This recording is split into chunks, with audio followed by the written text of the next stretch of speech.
పరిశుద్ధ గ్రంథంలో నుంచి దేవుని యొక్క వాక్య భాగాన్ని మనం చూసినట్లయితే, దేవుడు దానియేలుకి మర్మాలను బయలుపరిచే దేవుడు స్పష్టముగా కళను తెలియపరిచాడు.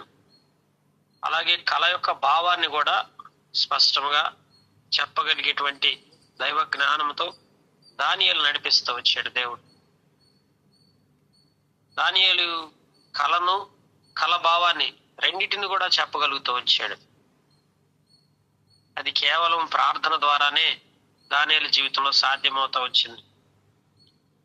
అది తాను కలిగి ఉన్న జ్ఞానాన్ని బట్టి గాని, తాను కలిగి ఉన్నటువంటి తెలివితేటల వల్ల కలిగినది కాదు గాని, కేవలము దేవుడు మనుషులందరికంటే విశేషమైన జ్ఞానము గలవాడని కాదు గాని, దేవుని యొక్క మహాకృపను బట్టి, దేవుని కనికరాన్ని బట్టి దేవుడే ఆ దర్శనాన్ని దానియేలుకు బయలుపరిచాడు.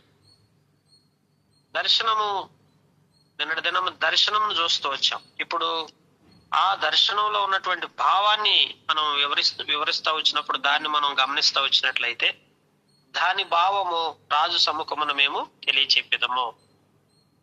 కళను, కళ భావాన్ని చెప్పగలగాలి. ఈ రెండు వరాలు దేవుడు దానియేలుకి ఇస్తూ వచ్చాడు. ఈరోజు మనకి కళలు వస్తూ ఉంటాయి, కానీ కళ భావం తెలియదు. చాలా మందికి దర్శనాలు చూస్తుంటారు, దర్శనం యొక్క భావం తెలియదు.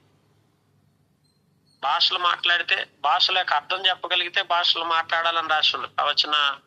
ప్రవచనాత్మకంగా ప్రవచనాలు చెప్పినప్పుడు ఆ ప్రవచనం ఏమైనదో వివరించగలగాలి కదా. కళ చెప్పినప్పుడు ఆ కళ భావం తెలిసి ఉండాలి కదా.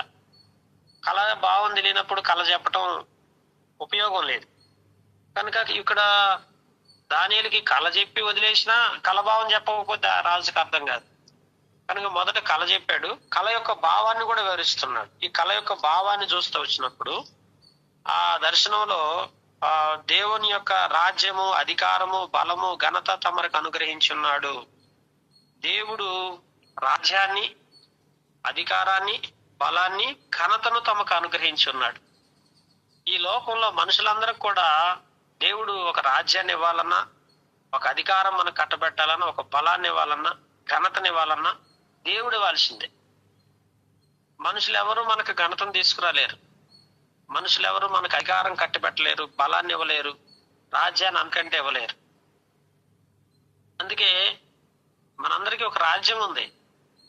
ఆ రాజ్య వారసులుగా మనం చేస్తూ వచ్చాడు. ఆ రాజ్యంలో మనందరం కూడా రాజులకు రాజు, ప్రభువులకు ప్రభు అయినటువంటి యేసుక్రీస్తు ప్రభు అని రాజుగా ఏలుబడి చేస్తుంటే, ఆ రాజుకి మనందరం కూడా సామంత రాజులుగా పరిపాలన చేసేటువంటి రాజ్యం ఒకటి ప్రభు మన కొరకు ఏర్పరిచాడు. అయితే ఇక్కడ గమనించాల్సింది ఏంటంటే, దేవుని వాక్యంలో ఇక్కడ దానియేలు మరి చెప్తున్నటువంటి ఈ రాజ్యం యొక్క అనుభవం ఏంటంటే, ఇది నెబుకద్నెజరుకి దేవుడిచ్చినటువంటి రాజ్యం. ఏ రాజ్యాన్ని అయితే నెబుకద్నెజరు పరిపాలిస్తున్నాడో ఆ పరిపాలిస్తున్న రాజ్యం యొక్క స్థితి, రాజ్యము, అధికారం, ఘనత, బలము, ఘనతలు మరి నెబుకద్నెజరుకి దేవుడు అనుగ్రహిస్తూ వచ్చాడు. రాజులకు రాజై ఉన్నారు మీరు. అయితే ఆయన మనుషులు నివసించు ప్రతి స్థలమందు మనుషులేమి, భూజంతువులేమి, ఆకాశ పక్షులేమి అన్నిటినీ ఆయన తమరి చేతికి అప్పగించేశాడు. వారందరి మీద తమరికి ప్రభుత్వం అనుగ్రహించి ఉన్నాడు. తామే ఆ బంగారపు శిరస్సు. ఈ కళలో కనిపించినటువంటి మొట్టమొదటిది ఏంటంటే, శిరస్సు బంగారంలా కనపడింది. ఒక మానవ ఆకృతిని చూడగలిగినప్పుడు ఆ మానవ ఆకృతిలో మొట్టమొదటగా శిరస్సు బంగారు రూపంలో కనిపిస్తూ వచ్చింది.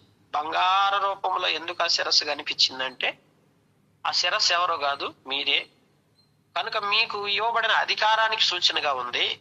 కనుక అధికారం ఎటువంటిదంటే, మనుషుల్లేమి, జంతువులేమి, ఆకాశ పక్షులేమి అన్నిటినీ ఆయన తమ చేతికి అప్పగించి ఉన్నాడు. చూడండి, మానవుడికి దేవుడు మనుషులను అప్పగించాలన్నా దేవుడు అప్పగించాల్సిందే. ఇప్పుడు మన చేతి కింద కొంతమంది మంచి మనుషులను దేవుడు, మనం ఒక అధికారిగా ఉండటానికి, మనం మరి వారి మీద రాజ్యం చేయటానికి మన చేతికి నమ్మకమైన మనుషులను, భూజంతువులను, ఆకాశ పక్షులను, వీటన్నిటినీ కూడా అధికారం. నోవా గారి కాలంలో మనం చూస్తూ వచ్చినప్పుడు నోవాకి భూజంతువులన్నిటిది ఆజ్ఞాపిస్తే, ఆ దినాల్లో అన్ని జంతువులు కూడా క్రమముగా 2 చొప్పున ఓడలోకి వచ్చేస్తా వచ్చింది. భూజంతువులన్నీ కూడా 2 చొప్పున వరుసన ఓడలోకి వచ్చేసినాయి. ఎలా సాధ్యపడతా వచ్చింది? ఈ రోజు మనందరి జీవితాల్లో కూడా గమనించండి, జంతువులు కూడా మన మాట ఉంటాయి. మనుషులేంటి, ఆకాశ పక్షులే, అన్నిటి మీద అధికారం. ఈరోజు నెబుకద్నెజరుకి అప్పగించబడిన అధికారం ఎట్లాంటిదంటే అన్నిటి మీద. అయితే తాము చనిపోయిన తర్వాత తమ రాజ్యం కంటే తక్కువైన రాజ్యం ఒకటి వస్తుంది. అటు తర్వాత లోకమంతా ఏలునట్టు 3వ రాజ్యం ఒకటి లేచు, అది ఇత్తడి వంటి దగును. పిమ్మట 4వ రాజ్యం ఒకటి లేచును. అంటే ఇప్పుడు మొదట నెబుకద్నెజరు పరిపాలిస్తున్న రాజ్యం, తర్వాత అతను చనిపోయిన తర్వాత 2వ రాజ్యం, తర్వాత రాజ్యం 3వ రాజ్యం, తర్వాత రాజ్యం 4వ రాజ్యం. అంటే 4 రాజ్యాల యొక్క భవిష్యత్తుని నెబుకద్నెజరు కలలో చూడగలుగుతూ వచ్చాడు. చూడండి ఎంత గొప్ప శ్రేష్టమైనటువంటి అనుభవం. అంటే ఈ 4 రాజ్యాల యొక్క అనుభవాన్ని ముందుగానే దేవుడు తెలియపరుస్తూ వచ్చాడు. కనుక ఈ మొదటి రాజ్యం ఏంటి? ఈయన చనిపోయిన తర్వాత వచ్చేటువంటి ఆ రాజ్యం యొక్క పరిస్థితి ఏంటంటే అది తమరి కంటే కొంచెం తక్కువైనటువంటి రాజ్యం లేచును. అంటే మీకంటే తక్కువైనటువంటి రాజ్యం.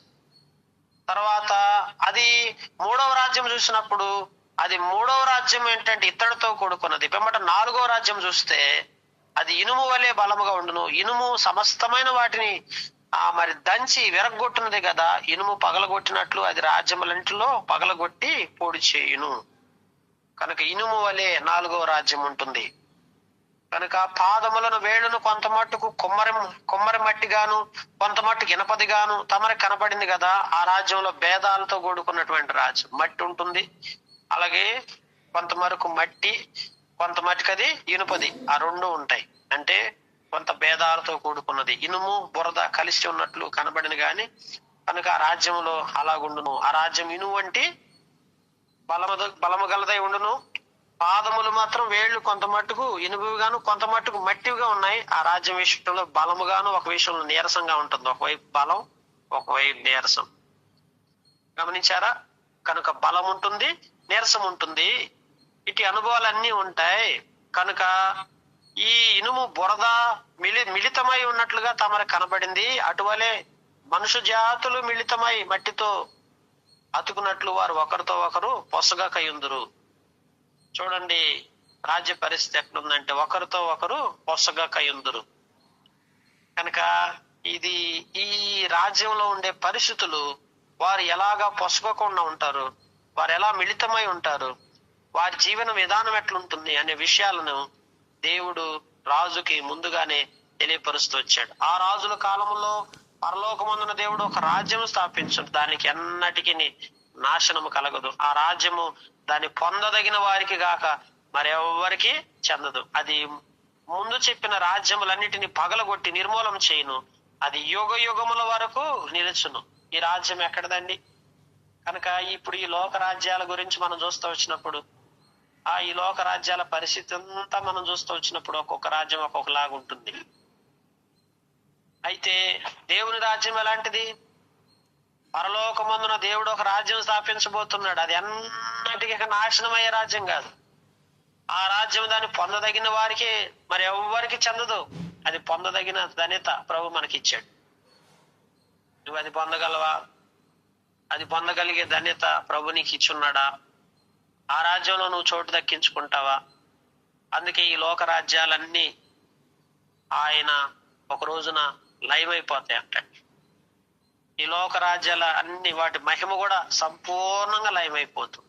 కానీ ఈ రోజు మనం ఏం చేస్తున్నామంటే ఈ లోక రాజ్యాల మహిమనే వెతుకుతున్నాం. అందుకే యేసు ప్రభువాన్ని కొండ మీద తీసుకెళ్ళినప్పుడు ఈ భూలోకం అంతా చూపించిందంట. భూలోక రాజ్య మహిమ అంతా చూపించిందంట. ఈరోజు మనకు కూడా అదే వెరవేస్తుంది సాతాను అపవాది. ఈ భూలోక రాజ్యాల మహిమ అంతా చూసి మనం ఏమనుకుంటున్నామంటే అబ్బా ఎంత బాగుంది ఈ రాజ్యం, ఈ రాజ్యంలోనే మనం పదిలంగా ఉండిపోదాం, ఈ రాజ్యమే మహిమ అనుకుంటున్నాం గాని, ఈ రాజ్య పరిస్థితులను ఆలోచిస్తున్నాం గాని, అసలైన రాజ్యం ఒకటి దేవుడు స్థాపించి ఉన్నాడు. ఆ రాజ్యం ఏంటిది? నాశనము కలగనటువంటి రాజ్యం. అది ఎవరికి దొరుకుతుందంటే పొందదగిన వారికే. అది ముందు చెప్పిన రాజ్యములన్నిటినీ పగలగొట్టి నిర్మూలన చేసేస్తుంది. అంతకు ముందున్న రాజ్యాలన్నీ నాశనం అయిపోతాయి, పగలగొట్టబడతాయి. అంటే ఇప్పుడు భూమి మీద మన కళ్ళ ముందు కనిపిస్తున్న ప్రతి రాజ్యము లయమైపోతుంది.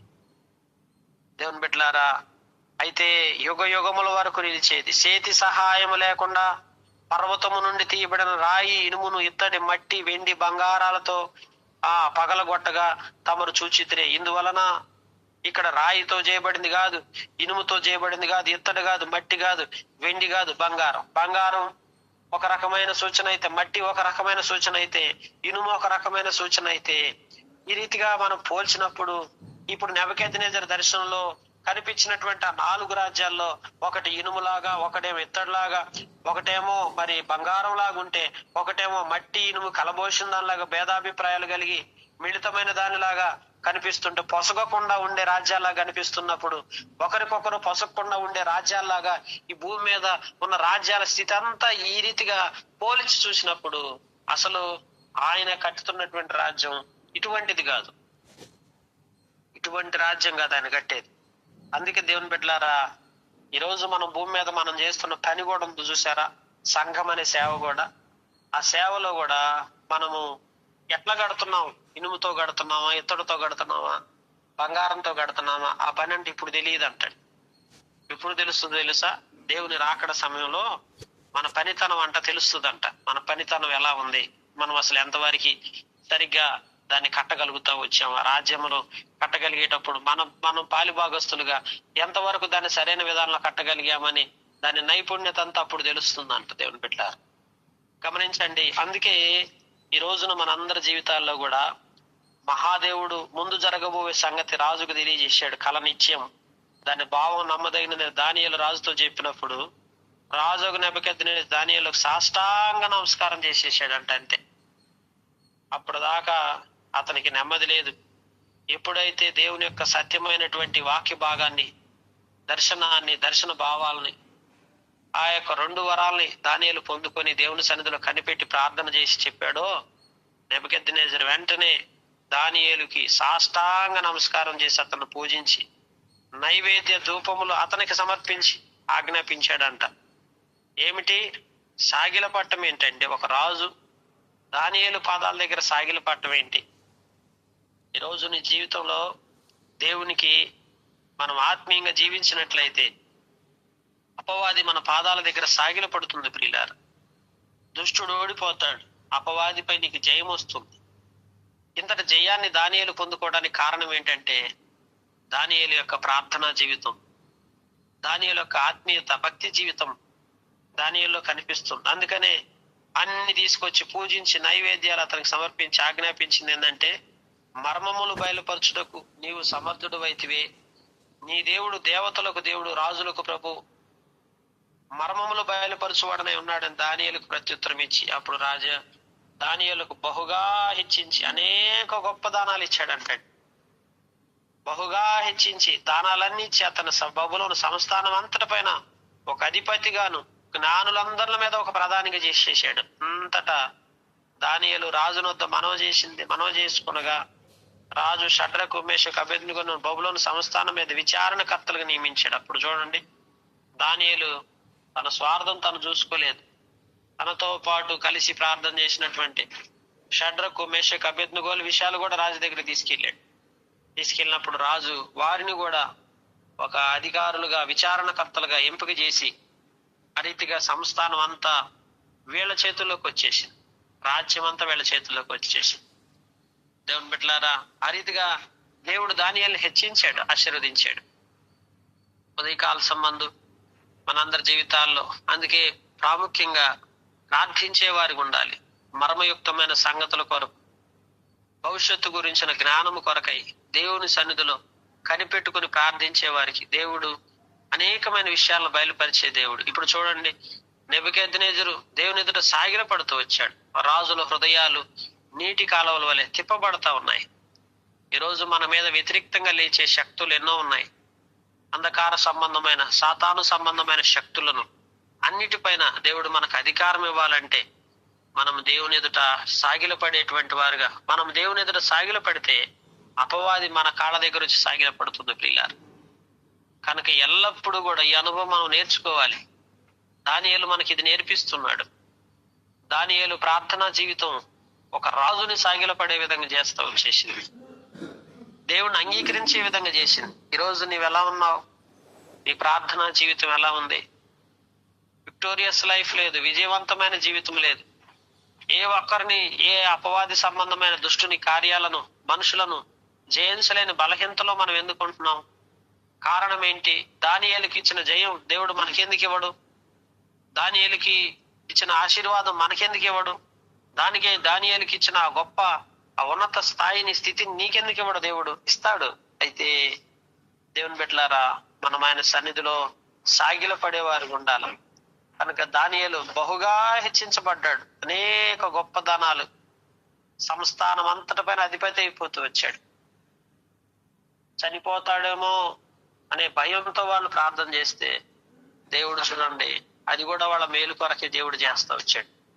ఈరోజు మన జీవితంలో ఏదైనా ఆయన చేయగలడు. నీ జీవితంలో ఏ పరిస్థితులైనా చక్కపరచగలడని నువ్వు నమ్మి విశ్వసించి ఆయన సన్నిధిలో నువ్వు సాగిల పడినట్లయితే దేవుడు నీ జీవితాన్ని హెచ్చించి ఉన్నత స్థితిలోకి తీసుకొస్తాడు. అలాగూ మనం ఉండులాగున, అలాగూ మనం ఆశీర్వాదకరంగా చేయబడలాగా దేవుడి మాటలు దీవించి మన గ్రహింపులో తీసుకొచ్చి మనకు సహాయం చేయనుగాక.